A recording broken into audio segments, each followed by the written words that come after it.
That sounds like a plan. Yeah. Detective Coffee thinks so.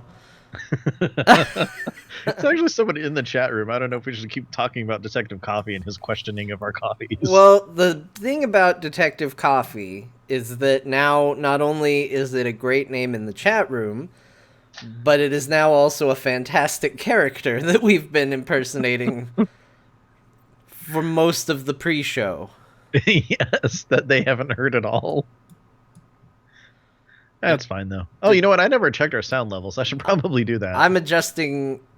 I seem to be high, and I need you to talk. You want to get high? Like, at your show level. Oh, so I should, like, just talk normal and stuff? Yeah, like where you're going to be. I'm going to be right here, talking. All right. I might adjust my mic a little bit. Hold on, let me move it over a little. Okay. Now I'm going to keep talking at this level, though. Okay, so you're going to be there. I'm going to be there. I think this looks pretty even. The chat room can say. It looks pretty even to me on the recording, but lately I've been coming in hot, which is kind of weird. Weird. Because as you both know, I am not hot. Weird. In fact, if someone were to ask, they would say not. Oh, crap. Why, Detective Coffee, why are you betraying me so early? Hey, I was going to call him out on it until, like, maybe during the show. Wait, didn't John say something about Ben in the last core episode we weren't supposed to tell him about? Detective Coffee, I don't believe that we're supposed to talk about that. I believe that my exact words were, don't tell Ben, it's okay, he doesn't listen to this show. Well, guess who's going to be listening to the last episode of Core? Yeah. It was a funnin' thing. It was one of those things where you say a thing out loud and then you're like, oh wait, this was a compliment, but it was a spur of the moment compliment, but it might be taken wrong, so I decided to run with it. Well, why don't you tell me what it was? That way I can decide if it was actually a compliment or not. Okay, well, we were all saying how much we enjoy doing Core, and we were all talking appreciation for everybody, and I said you guys are the best co-hosts a person could have.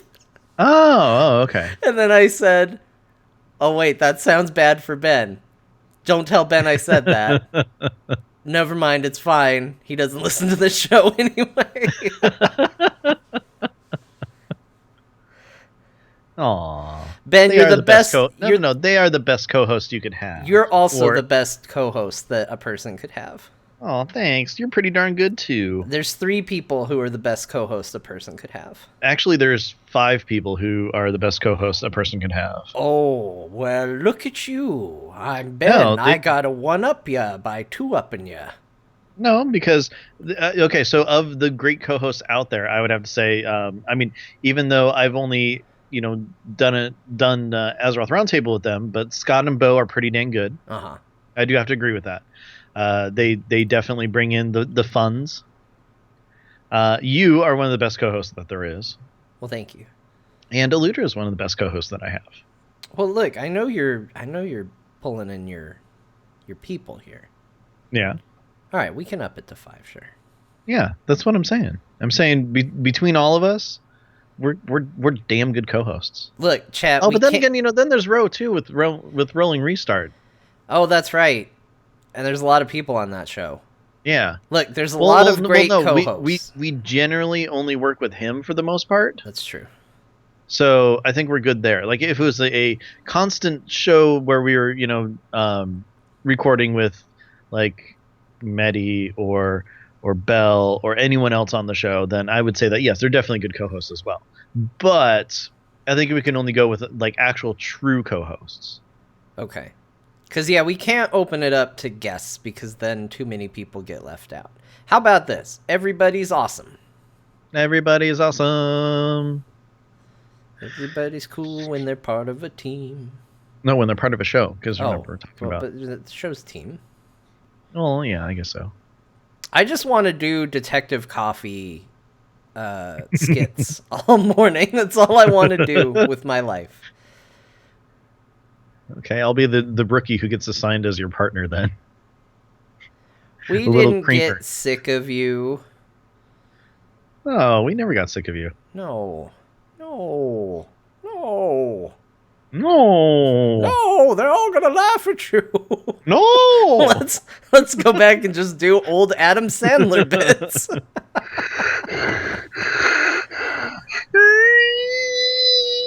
Oh my gosh, you need to stop what you're doing right now.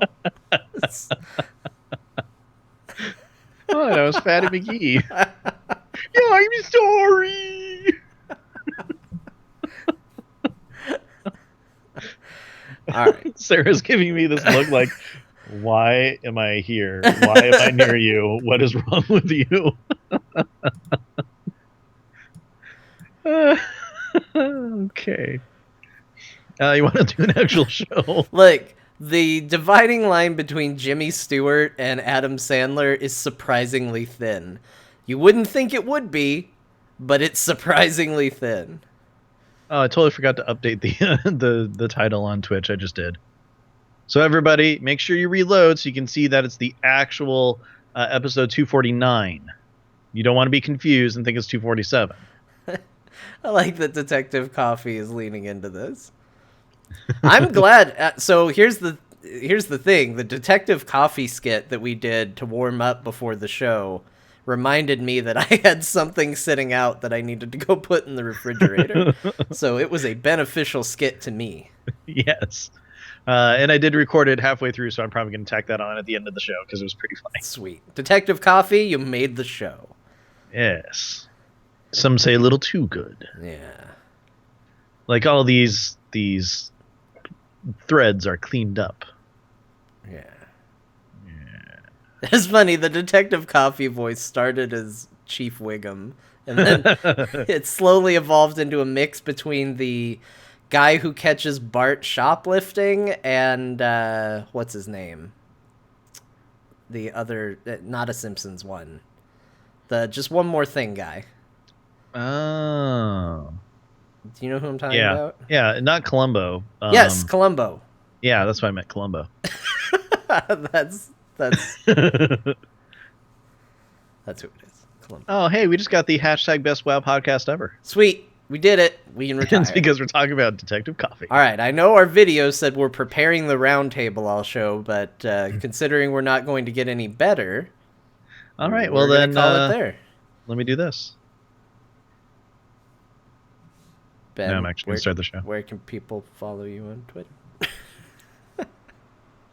Welcome to Azeroth Roundtable, episode 249. My name is Ben Bumhofer, and with me this week on a Saturday is John Jagger. How's it going, John? Hello, Ben. Ooh, that blew out the speakers. Hi. It's Saturday morning, the 30th Of? in Azeroth, unless you're in a different country of Azeroth. Well, it's the 30th of December, not just the 30th. It could be the 30th of anything. But You know what I just realized, Ben? What? Let me tell you. Azeroth's day-night cycles is universal across the continents, Mm-hmm. which means we have not been completely around the world. Oh. Huh. Maybe that is going to be the next expansion. It's just called World of Warcraft: The Other Side. And it's just the Dell. That'd be cool. I'm not going to try to sing an Adele song, but Hello. no, the Hello from the Other Side. I know. I started by saying hello. Oh. But That's if all you I'm gonna wanted do. to edit it in there, you should. I'm good. Every time we say the other side, do the Hello. No, not just the hello, but the No, hello I'm just gonna from do the the hello. other That's side. all. Oh, okay. Hello from the other side. That was Okay, bad. you doing that. Put Yeah, that that's in why the we show many times. No, I'm Many good. times. I'm good. Anyway, is your mind sufficiently blown? Yeah. I mean, one could even think that we're just in one time zone because everything gets dark at the same time. It's true. It's time. Maybe the map making in Azeroth is really, really bad. I mean, clearly. because they missed Pandaria the first time. Then and they missed Northrend the first time. It's just constant. We missed it. At some point, we're gonna meet the Azerothian cartographers industry, and they're just gonna be a bunch of hosen. I think that works. Anyway, so John, I actually have a kicking off point. Oh, it wasn't. Hey, we've only explored a little bit of Azeroth. No, it's not. But it does kind of tie in if you stretch it a little bit. Oh, well, by all means, use your mighty transition powers and get us out of here. I will. Okay, so here's the thing. Normally around this time, like after an expansion's been announced and everything, everybody is clamoring and, fighting tooth and nail, trying to find out when the beta is, trying to get into it and everything like that. This is the first time that I've kind of forgot that there's an expansion coming. Are you in the same boat, or are you just fighting tooth and nail, wanting that beta and wanting everything to move on as fast as possible? Huh. It's an interesting way to phrase it. I think I might be a little bit with you, because here's the thing. I keep forgetting that it's an expansion. Okay, I kind of know where you're coming from. I feel like I'm looking forward to a patch. And that's not me trying to pull out the old argument of, oh, this new expansion's content light. I'm not going down that road yet. But to me, it's like, oh, I'm really looking forward to being able to make, new races and new classes and stuff like that. But I'm not necessarily like, oh, I can't wait for this new content. I guess that's in my mind too, because, the leveling up content, that's my content. That's my jam. Mm-hmm. That's the part where World of Warcraft just sings. But, I don't know. I guess I do kind of keep forgetting that there's an expansion coming out, in a couple days, what will be this year. Yeah. It's kind of weird, right? Normally at this point, we've been on the current patch for, 5 months? 6 months, something like that. Yeah. But now it's okay, a new raid just came out. We know that there's another patch that's coming. Granted, we still don't know exactly what's in that patch. At least I don't, because I haven't been digging for it. So, there's still kind of more on its way, and we haven't hit that lull period yet. And I've got to say that I'm actually really, really happy about this. This is the first time that there's an expansion on the horizon, and I have blinders on. It's nope, we've got so much left to do here. We've got a whole raid tier to finish. My team has, because we're normal raiders, we're friends and family, and the holidays kind of wrecked with our style a little bit. Our schedule. Friggin' holidays always. I know. It's I gotta wear an ugly sweater now, man. We had some style, and then the holidays came in and ruined it all. It's early. I'm still tired. Well, it's not really that early, but I'm still tired. But anyways, yeah. But so we're gonna get back into raiding after the new year. Really kind of push and try to go through and beat. Is it Sargeras at the very end? I don't remember. Whatever. Who the big villain is right now? Yeah, for this newest raid tier. It's the planet. it's the Titan. It's Argus. Oh, okay. I knew that. I think. I don't know. Whatever. Obviously, we haven't been digging too far into it because, one, you don't raid a whole ton, and two, I'm not there yet. So, yeah. Anyways, whatever. We're gonna get a zillion people being like, "Oh my god, I can't believe you didn't know who the final boss was." But seriously, it's one of those things where it's there's so much going on right now, and I still have so much to do on my alts, and I'm really happy about this. It's pretty great. Well, it's pretty great. I'll tell you where it's been a factor for me is that, so recently on, we'll do some plugging here, on Rolling Restart, Ro had us answer a bunch of questions. And one of the questions was, what was some of your favorite moments from this year in WoW? And I realized that I have no idea what this year in WoW was. Because for me, there's no easy. I mean, when I say there's no easy starting point, I can already see people go, "It's January, John. January is the starting point for the year." January 1st, to be specific. I understand that, but I don't remember what I was doing in WoW January 1st, 2017.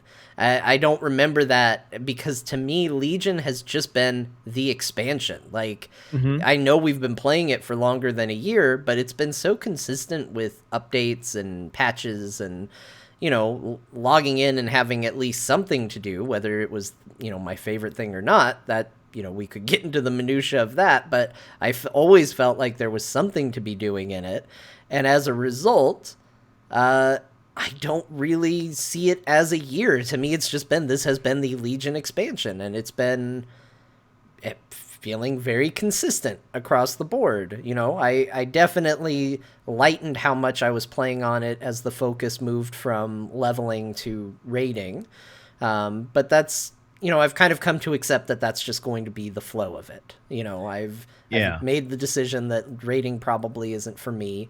And as a result, you know, once I get to end game, there's just going to be a little bit less for me in World of Warcraft. But, you know, for a lot of people, not as much of this expansion either. That's where the game begins for a lot of folks. So, but yeah, as a result, Legion has felt like my year in WoW, even though it's been more than a year.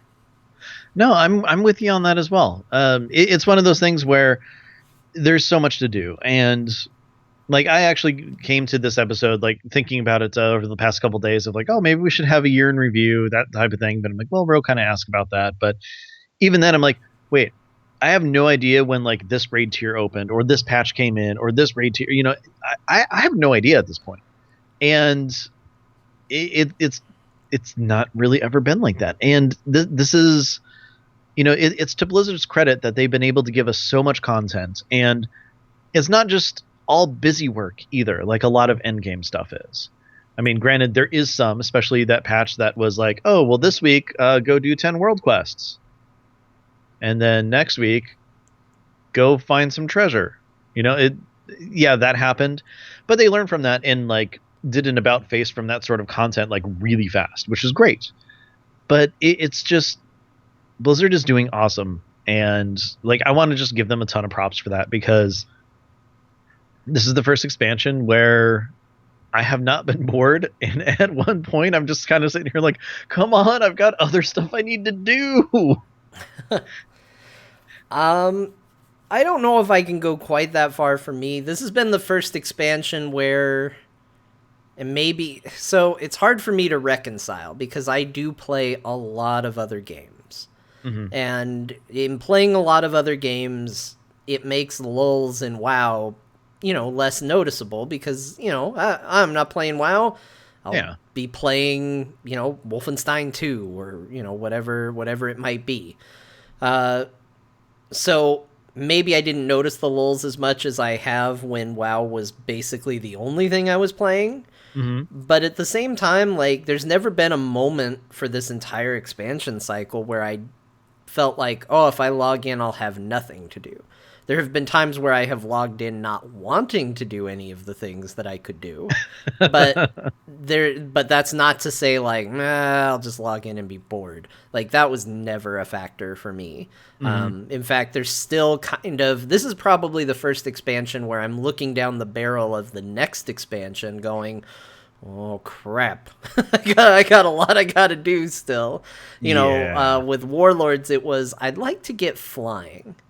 I'd really like to get it. And then finally I sat down one weekend and was just like, all right, let's do it.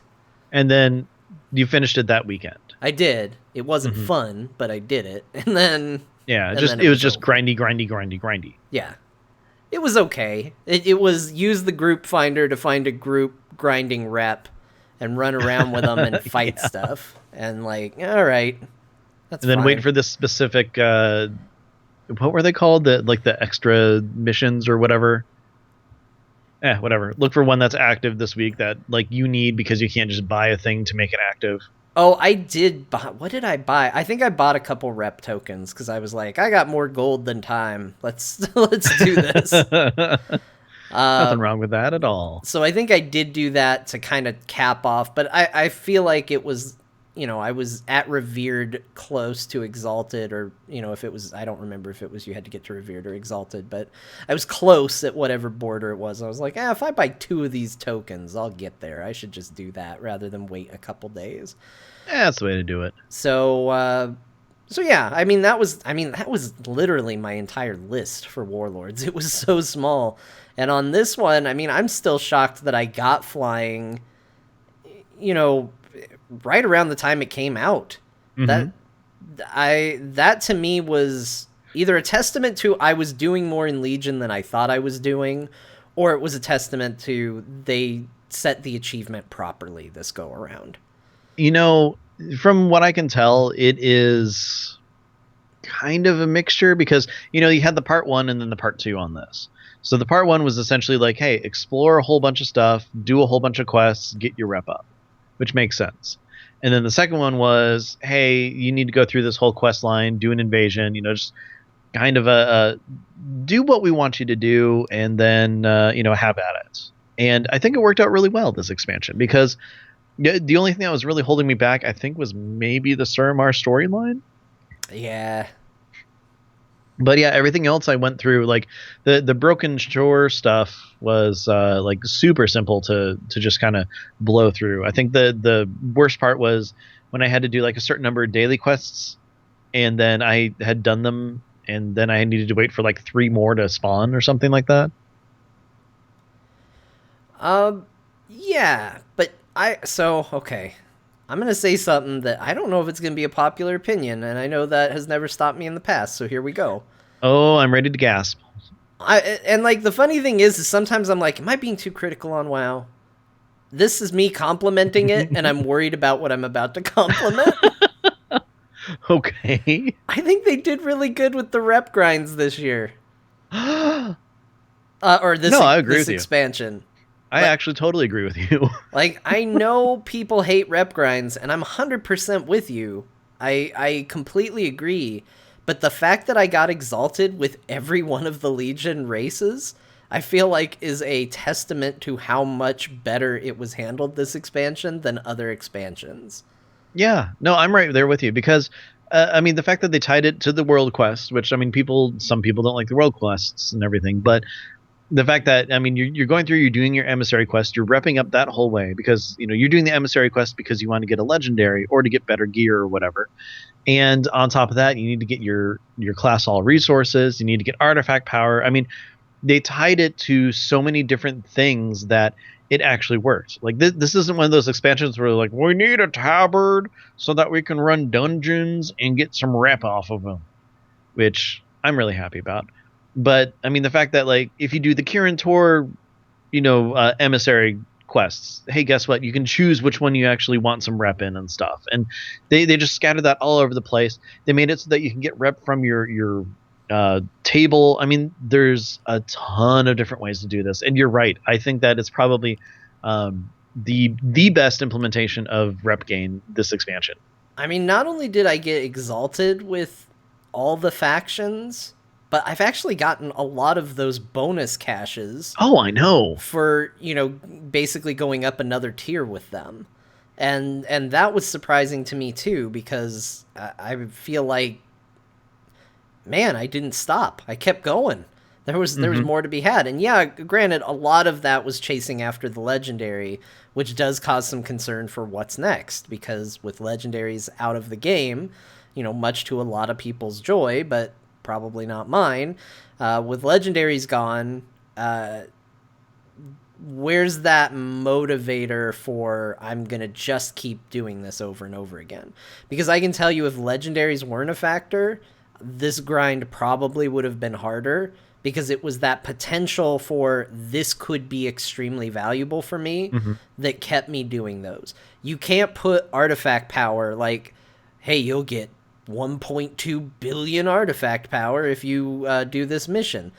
For whatever reason, maybe it's just that that's a number, maybe it's that I'm bad at thinking of it as progress, but that's not going to get me to go do your daily quest.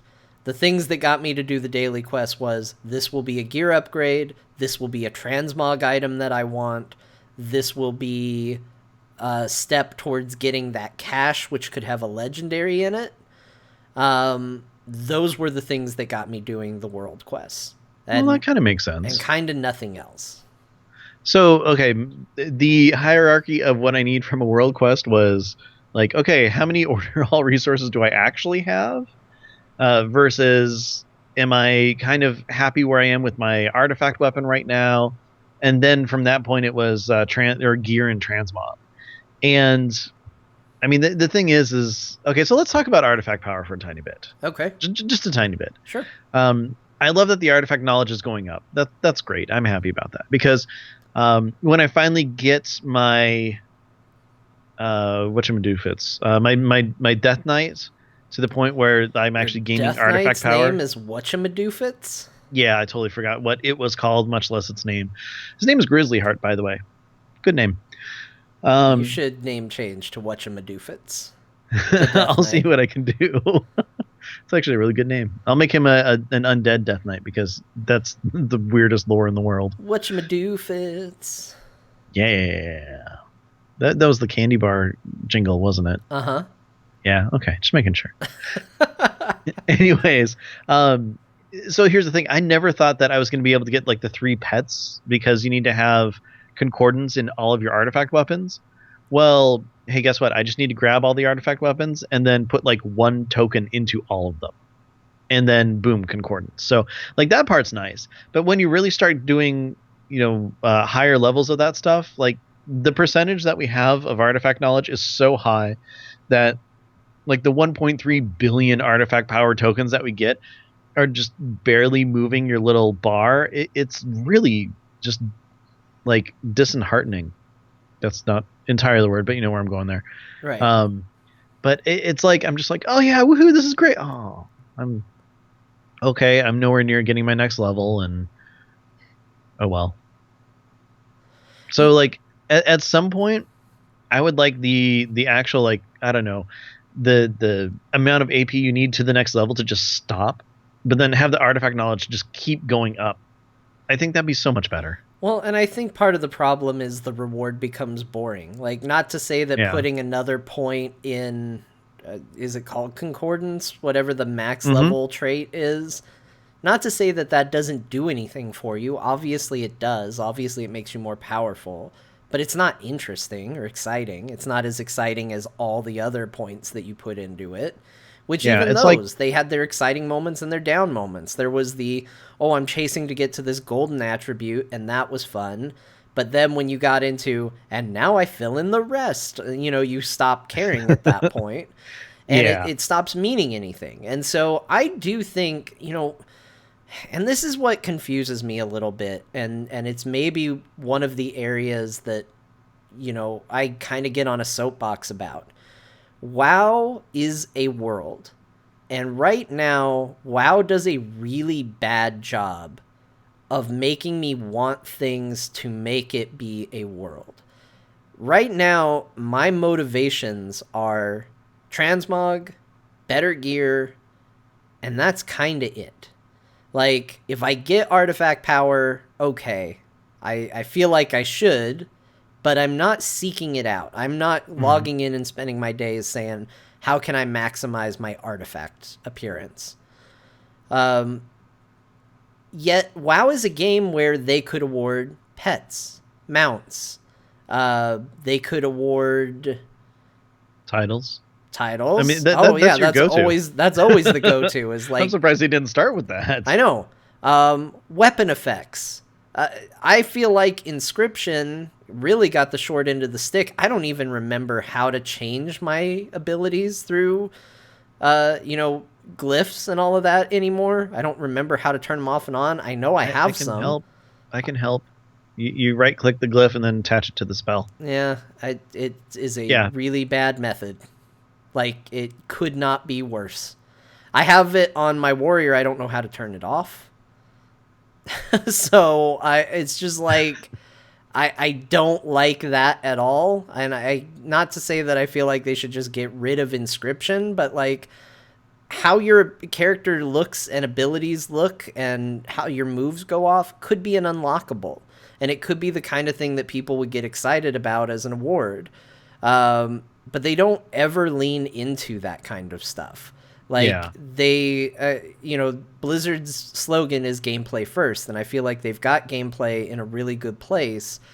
But at a certain point, when you boil things down to just purely mechanical, it becomes very hard to be motivated once you kind of hit that power level peak. Mm-hmm. No, I agree with you on that. And it's like we've talked about before, like we haven't touched on the subject in a very long time, but I'm all for like, different variety in spell effects, like big time. I mean, I know this doesn't really help melee too much, but whatever, I'm still going around with it. And like, remember when they added the Frostfire Bolt like forever ago into I think it was Wrath of the Lich King. Yeah. And it was really cool, and that was part of like every mage's rotation because it slowed them as well as did fire damage and stuff like that. Well, I don't even think it's part of the game anymore. I could be wrong. I'm pure fire mage, so if it's in Frost, yay, go them. But it was like a different cool looking thing that was really neat. So a lot of people started using it. All the new spell animations, they're great. I love them. This is not a knock against them because it's made some of my like fire spells just look absolutely fantastic, and like just the casting animations as well as the spell itself is just so neat. But if I can have a little bit more customization to it, I'm not doing the same fireball spell as mage number 2 over there, or mage number 3 or 27 or 500 or whatever.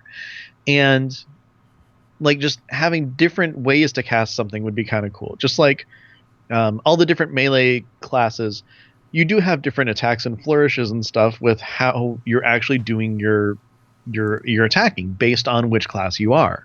At least I've noticed this. I could be wrong, but that's what it looks like to me. So, I mean, yeah, mages kind of cast stuff differently than a priest does, but wouldn't it be cool if like my mage could, have a little flourish of like, oh, I move my hands this way as opposed to up or something like that. I mean, it's those tiny little differences that we're always going for in WoW. So anything that can actually help with that, I think is great. And if we're able to unlock, I don't know, different move sets, different colorations, like even like a shader for like, say my fireball, I want it to be like white hot. So it's like, very like close to white as opposed to more orangish. Whereas someone else is like, oh, well, I want mine to be like a dark red, or, like just something like that would be really cool and so much fun and just be able to make you so much more unique. And to me, like, that's a thing that could very, well, I don't want to say very easily because I don't know how difficult it is to implement something like that. Yeah. But in a world where that would be possible, let's say, that is a very obvious and very clear, like, man, if there was a chance of that dropping for doing my daily quests, like, I'd be running daily quests all the time. Mm-hmm. But the problem is doing the daily quests right now, it's so limited on the things that I'm excited potentially for and what I actually get for doing them. It's like 5 things. And that to me does make it hard because they already are repetitive quests you're asking me to do. So to me, I want more variety in the loot. And the other problem is that while I'm not a raider, I have done enough raiding to trivialize all the gear that comes out of it. Yeah. So even one of the items that they potentially have as a incentive for running these is never exciting for me. Because even if it bonus rolls like crazy and I get a much higher quality, it's still not better than what I have equipped. So it's one of those things where I just want to see...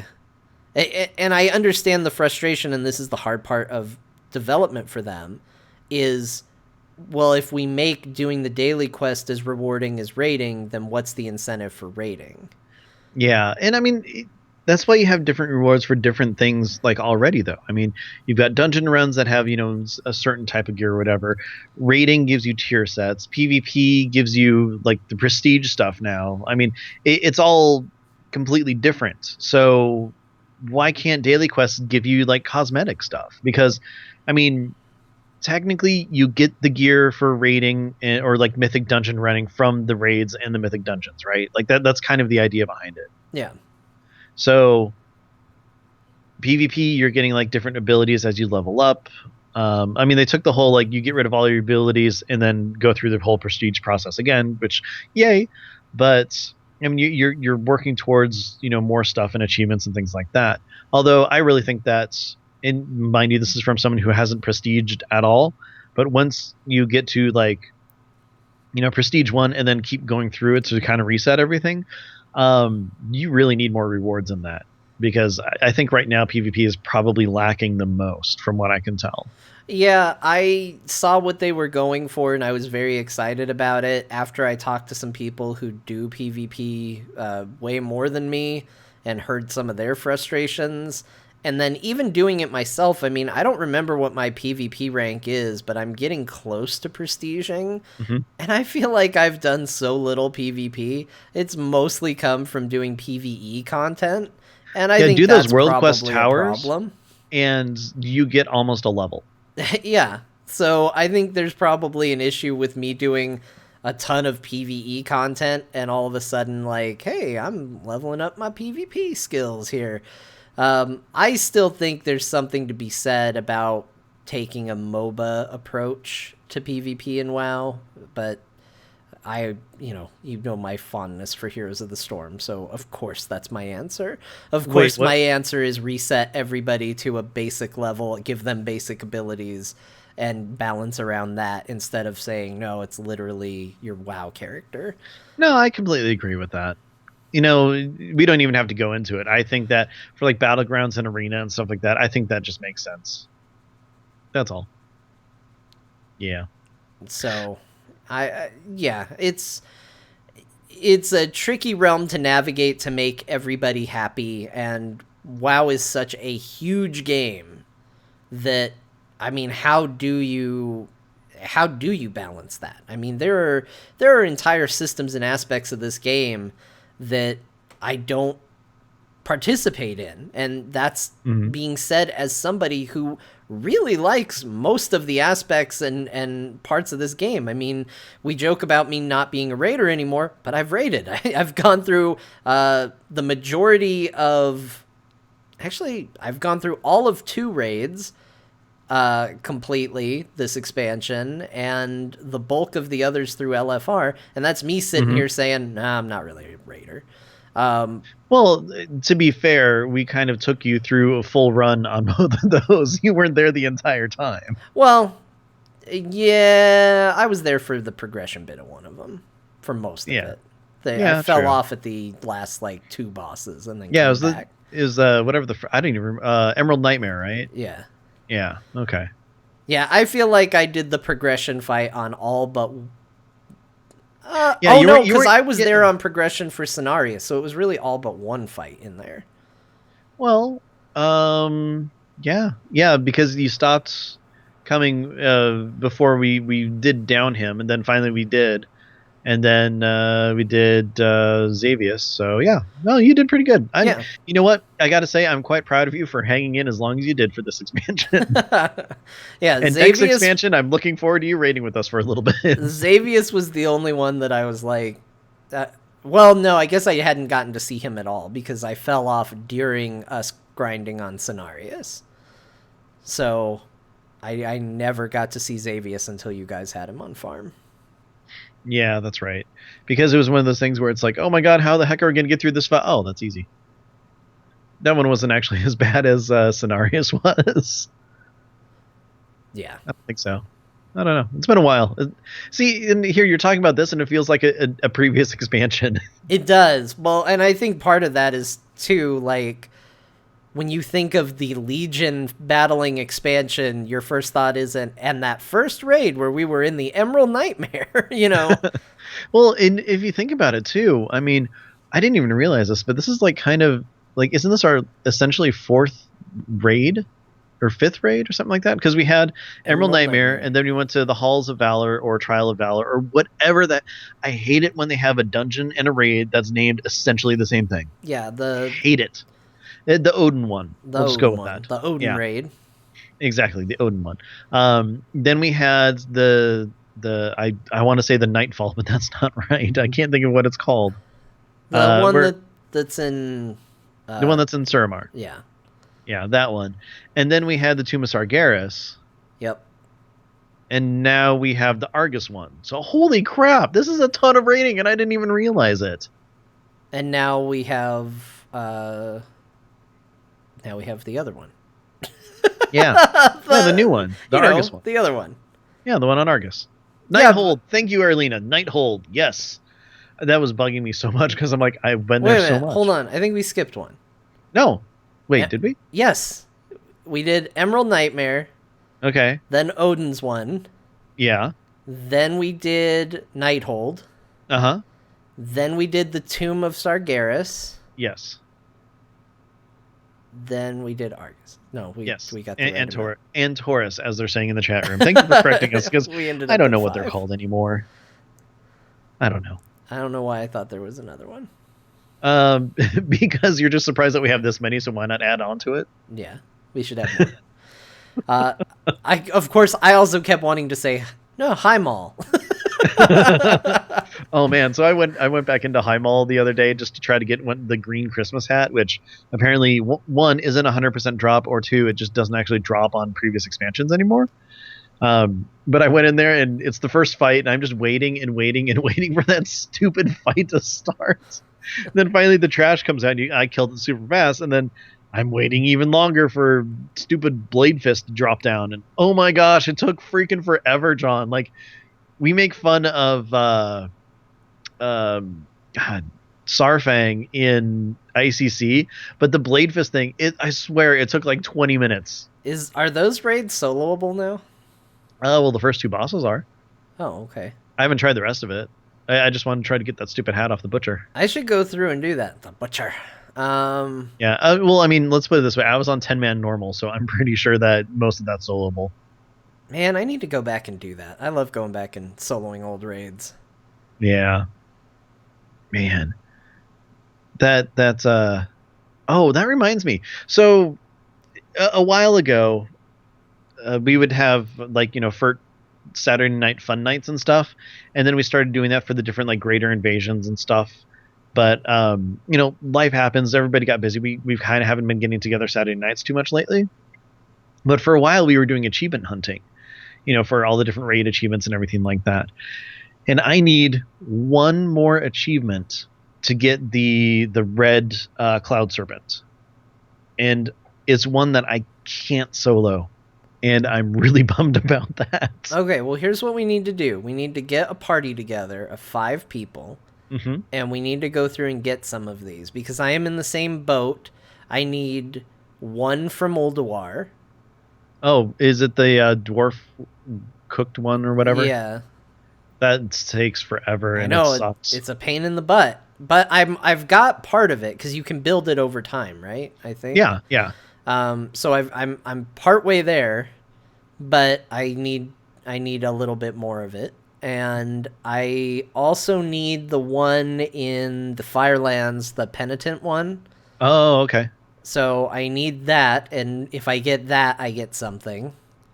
So The Corrupted Firehawk, if I remember correctly. yeah. So it's purple. It's your favorite.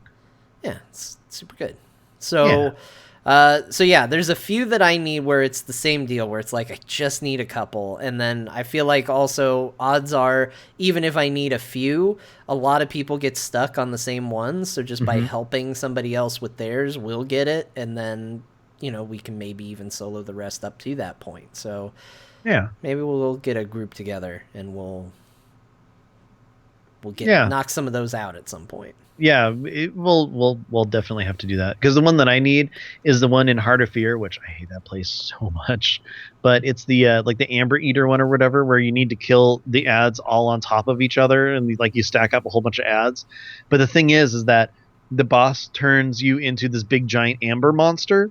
Yeah. And once that happens, mind controlled, you can't do it anymore.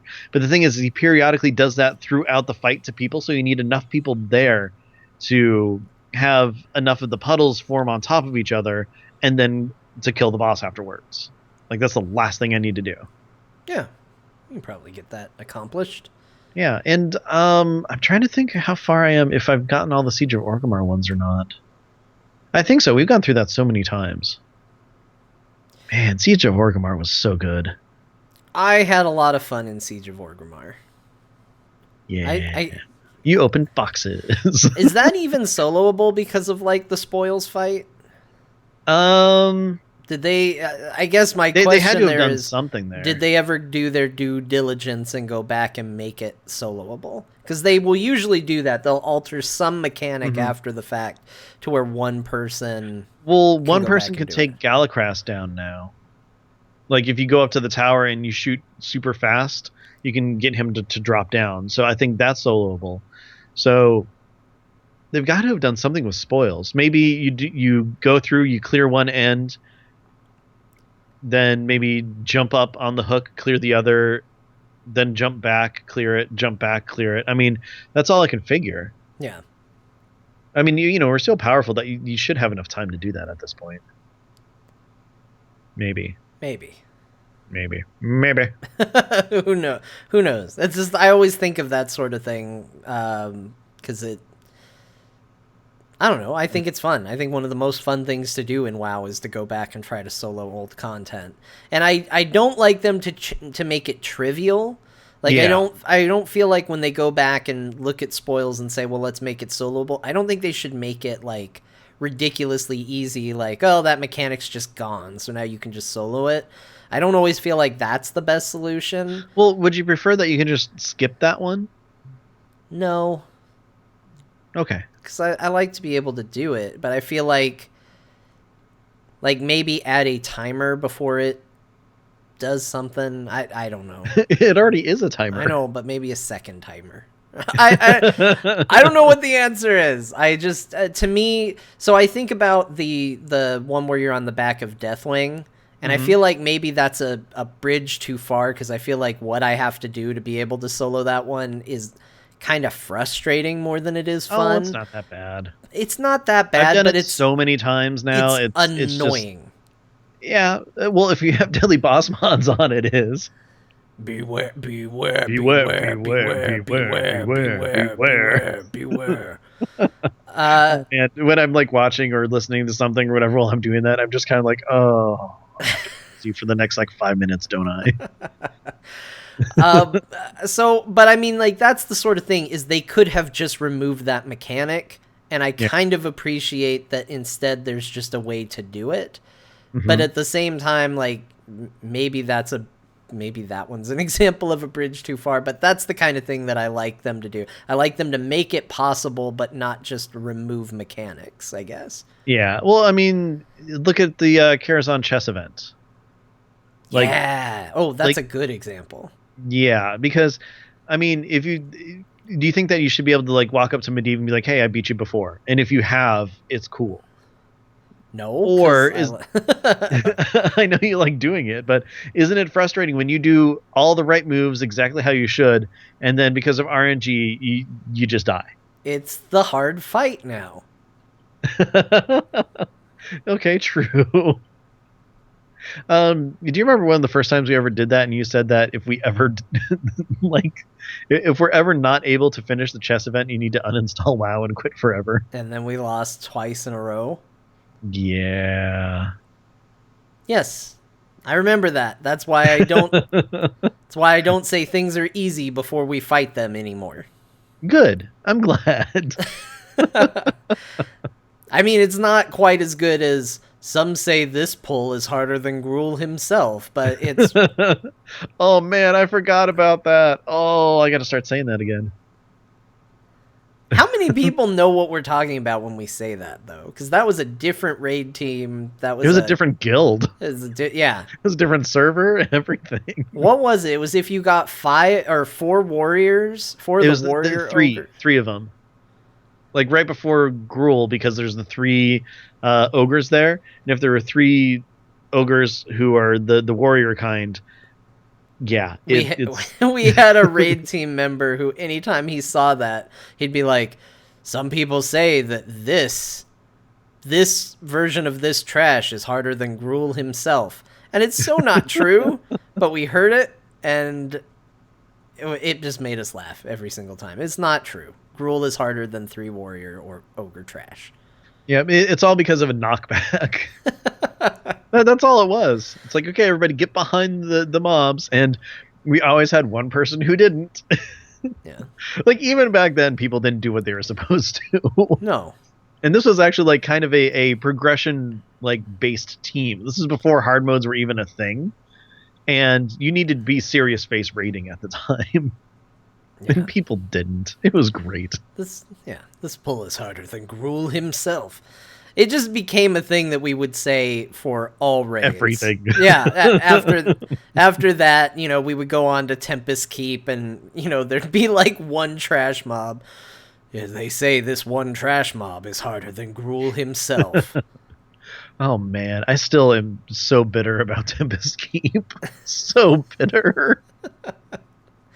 Tempest Keep has some freaking hard trash. Yes. My gosh. Like before Void Reaver, oh man, clearing that room took forever, and we always had so many deaths. Do you remember trying to solo for Ashes of Alar early? I mean, like, now it's not that bad, but do you remember when it was bad? When it was really rough? Oh, yeah. There is no fight more frustrating than, like... I mean, were we doing it in Lich King era? I want to say we were. I think that's when we started trying to solo it. Like, Lich King level trying to solo Tempest Keep was an exercise in madness, because it was like... What can I do to burst down this thing before I get mind controlled to oblivion and can't control my character and then take 23 minutes to be killed? Yeah, that was the worst. But I mean, okay, so like my whole big thing was because I was a mage, I'm like, I cannot let them get near me because I will just be shredded. And so, I went all the way to the back of the room for the first boss to walk in, try to get to me, kill him before he got to me, then run over to the side, let the other one like walk slowly to me or whatever, kill him, then run up super close to let the mage to kill the mage right there, and then run super far away to get the other one, because when they respawned, I had to kill that mage first, otherwise I had no chance. And there was all these different like, okay, I've got to do this. This is my pro strategy for this and everything. And it was never a guarantee that I would actually kill him. So like when you finally did, it was the greatest feeling in the world. Yeah. So the funny story about me getting Ashes of Alar finally, I didn't try that many times, but what makes it kind of funny is that the thing that made me try it again on the run that I did get it is because I was on Twitter and someone said, "Look what dropped for me." And somewhere in the back of my mind, the response to that was, "Oh, it's dropping."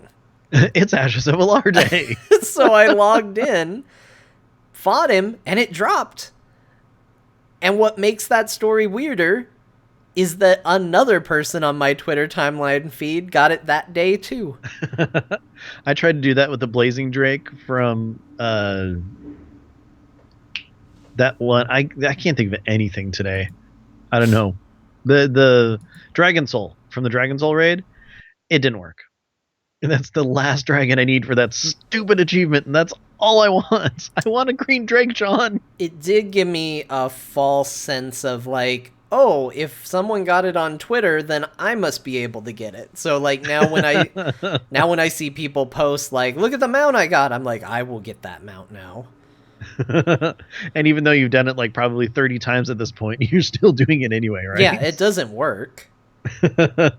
I think my favorite story, though, is the amount of time people say that they got a rare mount listening to this show, to where it started the inside joke that this show will bring you luck in your drops. Yeah, I mean, it still does, though. Totally. We just haven't heard about it in a while. Yeah. Because, most people are doing other stuff while they're listening to us. Well, now it's just assumed. Like, it's not a news story that this show will help you get what you want. Yeah, definitely. Although, okay, so funny Ashes of Alar story. So I went through and I totally, got Ashes of Alar. I was so happy. I'm like, I never have to come back here again. 6 months go by. Then Fert decides to, just have a fun time, go through just to clear it because, people hadn't seen it or whatever.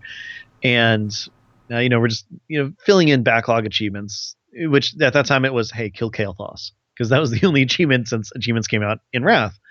So we're going through, and then this is my first time back in Tempest Keep since I got Ashes of Alar, and Ashes of Alar dropped. So I'm just like, oh, that is the weirdest thing in the world. Like, good luck to whoever got it. I think Medi, I think you were with us on that run, but someone else got it, and she was super mad. Well, not mad, but like sad, because it's the first time she's ever seen it drop. But I mean, it was one of those things where I'm just like, man, this is like 2 times in a row. I wonder if it's going to happen a third time, which it didn't. Oh. I'm just like, hey, you have someone here who actually has this mount. I'm not going to roll on it this time. And it's funny because that was the one mount I'm like, this is the mount that I'll ride forever because I'm a fire mage and it makes sense and it's really cool and stuff. And I love that mount. It's really pretty. But the Pureblood Firehawk has come out since then, and that is all my mage rides because fire mage, and this is the bird made of fire. Oh, don't get me wrong. WoW has a long-standing history of you thinking this will be the one mount you need, and then it is not the one mount you need. That's how I felt about Rivendare's Death Charger when we were trying to get that. I was like, this is the only mount I need. It'll never get better than an undead horse with a blue saddle. Like, this is the top of the mountain here, people. And then they added flying to the game. And that was the end of that. But I will say that I think I've probably had one of the longest runs on any mount, like to where that one mount is basically my mount, than probably most people. Because I think it's the one I think it is. I got that Blazing Hippogriff from the trading card game. I think that was in the Burning Crusade days. Yeah. And it is still my go-to mount. Now, I will occasionally change it up. I have a few more that I will occasionally ride. But to this day, the Blazing Hippogriff is still my go-to mount. I have used it basically since Burning Crusade. It's a good mount. What can I say? No, it was during... I think it was during Cataclysm. No, it was during Wrath. Did you just say Cataclysm? Yeah, because it's a funny joke. No, you remember that, right? No. Oh, you don't? Oh, there's this video of like, I think it was supposed to be like some model or something, like reading game reviews or something like that. And so she's like, yes, then there's the new expansion for World of Warcraft. It's a Cataclysm. And so she'd talk about what happened in World of Warcraft Cataclysm. That's great. Oh, I can't believe you didn't see that. That's so old. Well, obviously it's from when Cataclysm was out. Cataclysm. But, yeah. No, I think that the Blazing one came out during Wrath because then the new Fiery one came out in Cataclysm, and you're like, oh, but it was different. So you're like, yay. Yeah, it wasn't as good. Yeah, exactly. Yeah. But so okay. Ground mounts, I was on that Frostwolf Howler for so long until the upgraded wolves came out. Like, that's all I rode. I freaking love that thing so much. It's going to be really hard for my monk not to ride Banlu, because that mount is fantastic. So good. Yeah, I there was an element of that, even though the Ravens were not my favorite. I don't like mounts that don't land. Mm-hmm. And he's really tired, John. Just get off. So but yeah, I will still occasionally ride them because it feels like that was an achievement. I wish I had the money to buy the like cool Iron Man mech suit that I got for getting exalted with the folks. Oh yeah. That thing is super cool, but I can't afford it. But yeah. I really want it. Okay. So on my monk, I do use Banlu, but then I also use the I forget exactly what it is, but it's the essentially UL or Urel or whatever, the dragon spirit is from Pandaria. It's the one that you get from the Time Forged tokens for Pandaria time walking. Oh, I freaking love that mount. So I've got both of those on the hotbar, and I switch back and forth. Like, ground mount is always going to be Banlu because it's great, and then flying I swap back and forth between the two. just because sometimes you got to ride a Cloud Serpent when you're a Pandaren monk. Sure. But yeah, I don't know. It it kind of goes back to just how you envision, how you see your character, and I like the fact that there are so many mounts in the game that you can be completely unique from someone else based on what you're riding, and it kind of helps define that character with that headcanon that you have, which again was why my monk is the way that it is, why my mage is what she rides on, and it varies throughout all my characters on kind of what I see them with and what they should ride. Like my what is that called? My priest is riding Mimron's head. Like that's her flying mount because she's a goblin, so of course Goblins like heads. and mechanical things. Oh, right. Yeah, they like heads, John. They collect them, you might say that. Yeah, I love the fact that there's just such a variety. I think that for me, like, this kind of even goes back to what we were talking about. I mean, here we are sitting here, like, waxing poetically about all our mounts and what ones mean what to us. And I don't think if we took a sample of, like, hey, what are your go-to flying and ground mounts, I don't think we would necessarily get a duplicate between us and the chat room right now. And I think that's a testament to the variety and how important those sorts of cosmetic things are to players. Mm-hmm. And I think that's all I'm trying to say with, like, I feel WoW could do better, is I feel like it doesn't have to just be mounts for that. I feel like that could be many things in this game. And that's why I always am saying, like, I just wish they would do more, because I feel like it could be more than mounts and pets and, armor. There's more that they could do with that sort of stuff. Yeah. No, I agree with you. And with that, John, I think that's a show. I think that is a show. That's our New Year's show. I was kind of surprised we didn't go with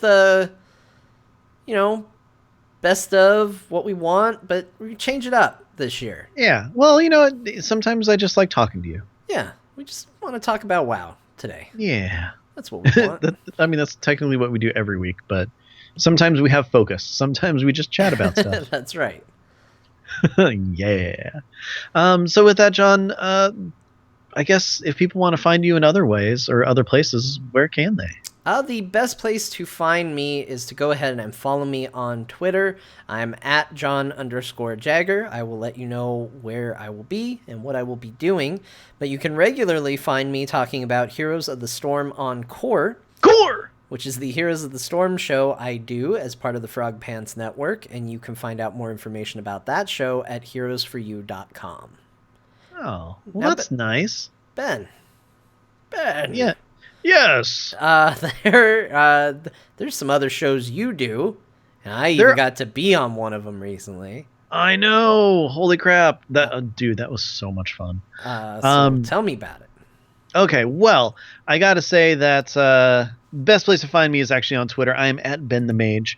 I do another show with Eludra called Battle Pets, where we talk about battle pets in the World of Warcraft. The most recent episode, though, we actually did a Christmas special. I recommend it because I had a lot of fun putting it together. Like, seriously, a ton of fun. I wanted to be able to add more of the people who said that they would like to join in and do it, but unfortunately, we had very limited time, and I couldn't think of a better way to fit more people in than I already did. So, yeah, maybe next year when we have more time, we'll actually do something a little bit bigger and stuff. But it was a lot of fun. And John, thank you so much for helping out with that. I could tell you had a lot of fun with it. I did. It was super fun to do. Yes, and your lines came out perfect. Thank you. So good. But other than that, once the new year is over, I am getting back into streaming a bunch more, because I'm so close to having my affiliate with Twitch, and then I keep losing it because it's like, oh, we're really busy doing other stuff because it's the holidays. So I'm going to get back into doing that. I've got some ideas coming. I still need to do the Ben versus Never. We need to finish up Super Mario World and then figure out what game we're going to play next. And, just other fun stuff like that. So check out twitch.com or switch.tv/Ben Baumhofer for me. And then I'm also on YouTube. Just do a search for my name because I'm not cool enough to have my own link yet. But other than that, hey, John. Yes. Did you know that we're a show called Azeroth Roundtable? What? Yeah. In fact, if people like this show and they want to follow us on Twitter, they can at I said at like 5 times. At Azeroth RT. If you have any questions, comments, want to tell us your mount combinations that you like to ride. It sounds really dirty all of a sudden. Tell us about what you ride. Send those emails to AzerothRoundtable@gmail.com.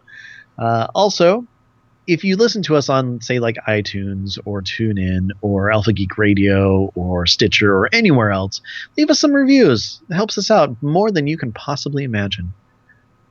And last but not least, that kind of covered that, didn't I? Yeah, you covered it. Yeah, there's nothing else I can really say that's last but not least. So cool. Well, I will say this. Big thank you to everyone who has supported us at patreon.com/AzerothRT. This show is made possible by you all, and we really appreciate the support, especially with how crazy things have been. I'm going to go ahead and read some updates here for our new patrons or patrons who have made some changes to their account. You know, our numbers went up through this whole Patreon thing, and to me, that's incredible. Like, I can't even tell you what it means to me that in the face of them potentially doing questionable things and then, you know, thankfully deciding not to do any of that, that people still came out and decided to be more supportive of the show. The fact that you all did that is just... I don't want to say crazy because then I'm insulting you, but it's so I'll say amazing. So we really appreciate it. So I just want to give a big shout out to some updated pledges from Mimi H, Annalicia A, and Bagheera. Go with that. Who has, Bagheera, like the awesome Jungle Book character, like the Panther. Yeah. And an additional thank you for a little Christmas gift from Bagheera. So thank you. Me too. That was such a wonderful surprise. And a pledge from Avarik W. I think some of these I've already said, but I always forget where we were, so I will repeat them. Yeah. Well, plus, you know, last week we didn't have a normal episode, so we didn't do this part. Yeah, that's right. And so I, as always, a special shout out to our Murloc Club, Mimi H, Annalicia A, Avarik W, Gary W, Aaron, and Simon. Thank you for being part of the Murloc Club. Ben and I are going to be, you know, as like, again, because we're just amazed by the amount of support we got this month, and you know, we're going to try to put something special together. Obviously, end of year, all the holidays and all of that. It's a bit of a crazy time to figure all this stuff out, especially when we can't even get our show on the normal night on a weekly basis. So look for some stuff in January, some special thank yous and stuff like that from us. Definitely. So again, a big thank you from us. It means so much to us. Yes. As Mackie the Murloc says. Great. And with that, we hope that you find yourselves a wonderful, happy new year. And with that, thanks for listening. We'll catch you on the flip side. 2018. Oh, I stopped recording right before you said that. Dang. Okay, so John, there is something that I have to play that someone sent me a while ago in December that they were watching my Mass Effect playthrough, and it's so great that I had to share it, except I kept forgetting to share it. And I'm not even going to tell you what it is. I'm just going to play it. Okay. And it's loading. Any second now. Garrus and Liara, Garrus and Liara, Garrus and Liara, Mass Effect 1, 2, or 3. Garrus and Liara, Garrus and Liara, Garrus and Liara, finest on the Normandy. If you want to persuade arachne infestation, or you stumbled across a Prothean excavation, let me say without a moment of hesitation, for elevator chat, they're where it's at. Garrus and Liara, not Miranda Lawson, Javik, Aria, or Thane. But Garrus and Liara always entertain. Should I try to destroy the Cerberus installation, or instead perform an underground infiltration? Each new mission fills me with anticipation. This is just the pair that can get me there. Garrus and Liara, not Samara, Kaiden, Tali, Erdna, Rex, or Jack. But Garrus and Liara always have my back. It's great. Yeah, I tend to bring Garrus and Liara on missions with me. Yeah, except Liara isn't pickable in 2. I feel like there's That's a dramatic flaw in this plan that he's outlined. I'm okay with it. Look, I'm going to get real technical on this fun song. Oh, yeah, that's from Highlander Boots. I thought it was so great, and I had to share, and I loved it. It's super good. It's super good. And I, like, that's picking my love interest and my best friend in those games. I didn't know you felt that way about Garrus. That he's my best friend? Oh. Dude, you need to have him as a love interest in, like, 3. It's so good. Well, actually, in 2 and then 3. Seriously, it's so good. Do a playthrough with that. I've never done it. It's hard. To me, I know. There is a canonical Shepard to me, and it is very, very difficult for me to make Shepard do things that are not Shepard things. Well, remember how I had everybody vote, and Kaiden was a love interest, and then he died? That was great. Yeah, that was some bunk right there. I was so happy with that. You got off way too easy. I missed a poll. You threw up a poll at the wrong hour. No, I threw up a poll, and the question was Kaiden or Ashley, and that's all. I didn't give anything about it, Yeah, and people chose Kaiden. But that could be... Or Ashley, I forget which one. You can manipulate that data. No, I chose whoever they chose. Watch. Left or right? Right. There's nothing in the right hand. Left or right? Right. This is a bad thing. That's my point, is you could say either way. Like, okay, I'm going to put this dice that's on my desk in my right hand. Pick a hand. Right. Oh, I'm sorry, that's the one with the dice in it. You lose. Yeah. Well, here's the thing. I said pick one, and then whichever one everybody picked, I picked. So, yeah. Man, now the dice is on the floor. I need that. The dice is that. on the floor. The dice is on the floor. I need that to determine if I steal or not. Yeah. That's a new divinity. That's for Original Sin? Yeah, it's a new divinity rule. We've determined that my lust for stealing things has put us in bad positions recently. And so my character tries to resist the urge to steal.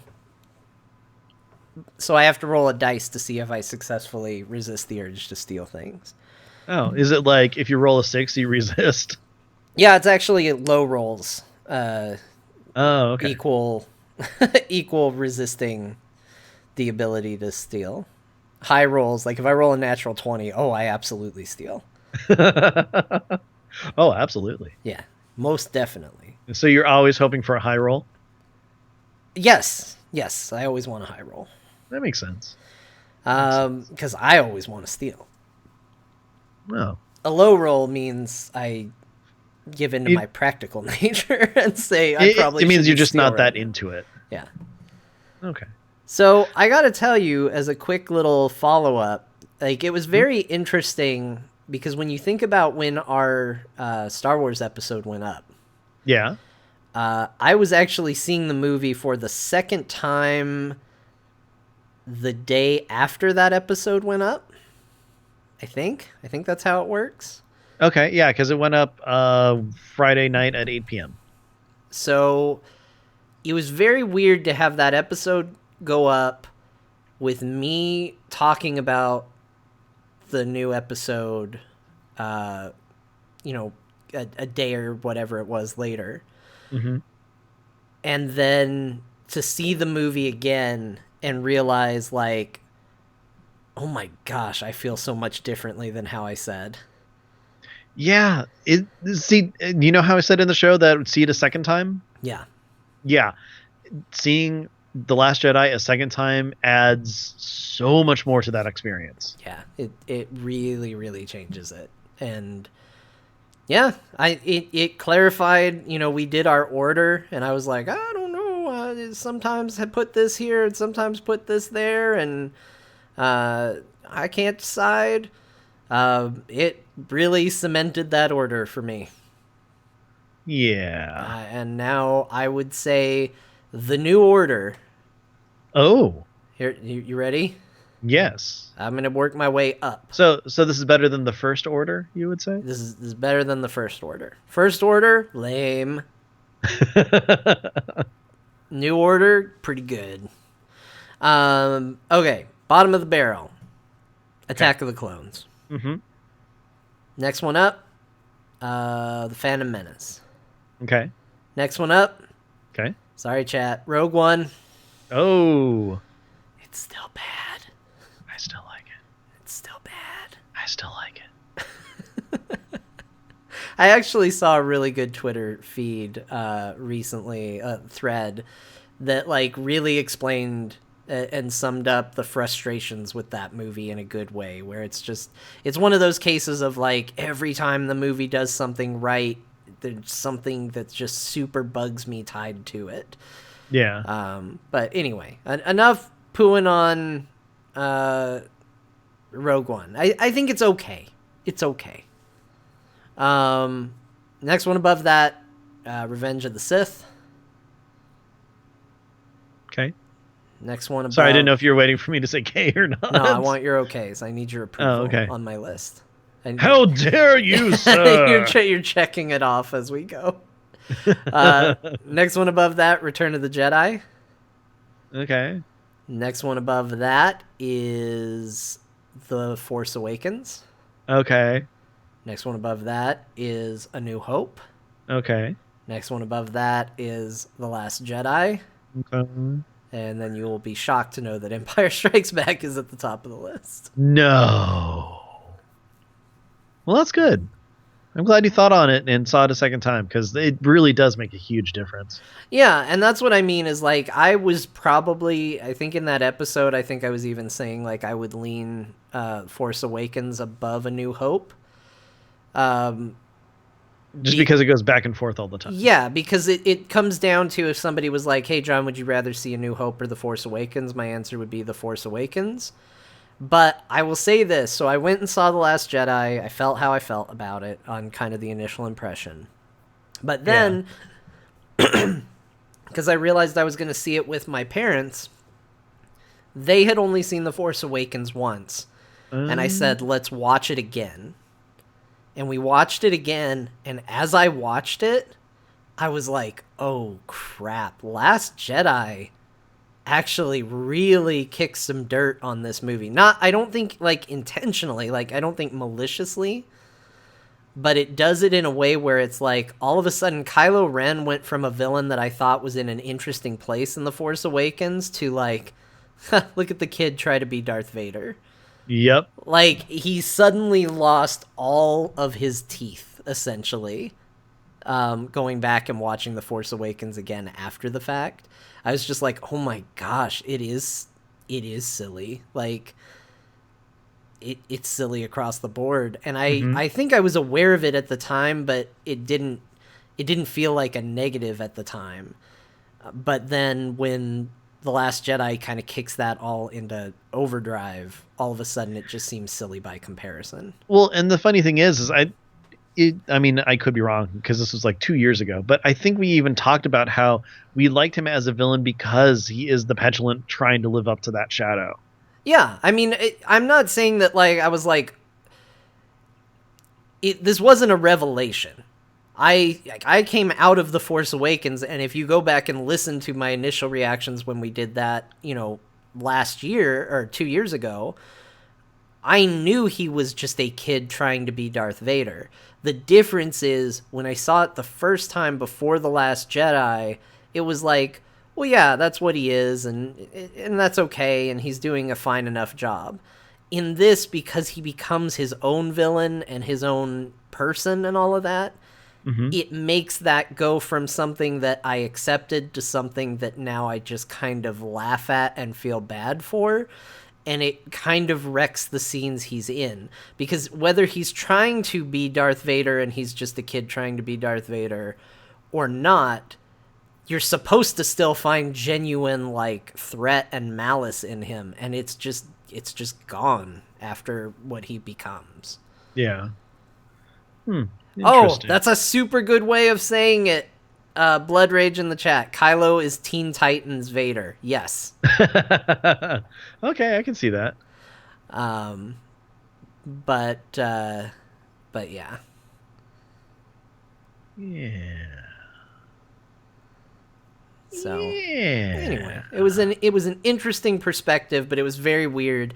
And then it was also weird because people were just getting to hear that episode, and so all my Twitter reactions were people reacting to how I felt at that time. And now you're like, no, guys, it's changed. Yeah, but I mean, I think I came out of that episode sounding like I liked that movie. Yeah. And I did. Well, so it was funny because the biggest Twitter reaction that I saw was, oh, they're gushing over the movie. I'm like, I didn't think we did that. I mean, yes, we were positive on it, but we weren't like, this is the greatest thing in the whole world. Well, and it was also interesting because we recorded it 2 days after it came out. It was super fresh. Nobody had seen it. We had no idea it was going to blow up into the divisive debate. I know. It did. And I still think that's the dumbest thing. Yeah. It is. First of all, it is what it is. The people who put out the petition on change.org to remove it from canon, those are the worst kinds of people in the world. Anyone who signed that, no, you're the worst. It's just it's to me the people that see that create that petition or sign that petition is the equivalent of people who just want to cover their eyes and pretend like things aren't there. Okay, I'll put it this way. I do not like the fourth Indiana Jones movie. I don't really consider it part of the good trilogy. Oh shit, because... you just killed my entire argument. What? Because I genuinely, my approach to the fourth Indiana Jones movie is to pretend it doesn't exist. Yeah, it exists, but it doesn't. No, it doesn't have to, though. Yeah. I'm not saying let's sign a petition. I'm just saying that if we real quick all agree to just only ever talk about 3 Indiana Jones movies, we can remove it. We don't have to sign a petition. We just have to have a verbal pact that whenever someone says 4th Indiana Jones movie, we tilt our heads inquisitively. That's a good way of doing it. Until the 5th one comes out. Ugh. You mean the 4th one? Yes, until the 4th one comes out. Freaking Shia LaBeouf, dude. So bad. It's really bad. So bad. Really Anyways, I got to get to work, so I got to go. But everybody, thank you very much for joining us. I'm sorry to cut the discussion. I would like to keep going, but I have so much work I have to do before the 1st. And I would like to have somewhat of a weekend. Yeah, we should give Ben a weekend. We'll go ahead and call it there, and we'll say it's a weekend. Hey, everybody, I'll be back online in a couple hours at 3 p.m. No, that's not right. 3 p.m. Mountain Time to play some Team League in Heroes of the Storm. So check that out at twitch.tv/Kyle Ferguson later if you want to hear more from me today. Otherwise, thank you, everybody, for joining. And have a great holiday, because that's a holiday. Sort of. Detective Coffee, you are writing, or your body's writing checks. Your ego's writing checks. Your body can't cash. Give me your badge. Bye, everybody. Oh, I thought we were gonna do more. No. Bye, everybody.